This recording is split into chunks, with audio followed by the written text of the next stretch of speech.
প্রিয় বন্ধুরা, শীতের সিজন কিন্তু চলমান।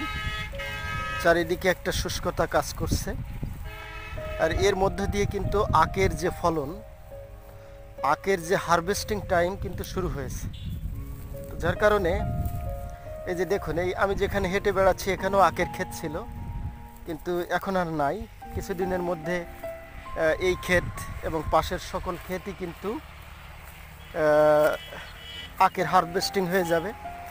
এবং পাশেই কিন্তু মোবারকগঞ্জ চিনিকল, এই সমস্ত আখ গাড়িতে ভরে ভরে কিন্তু মোবারকগঞ্জ চিনি কলে কিন্তু যাচ্ছে, এবং ওখান থেকে চিনি উৎপাদন হচ্ছে, এবং একটা সময় সেই চিনি আমাদেরই খাবার টেবিলের কিচেনে কিন্তু জায়গা করে নিচ্ছে।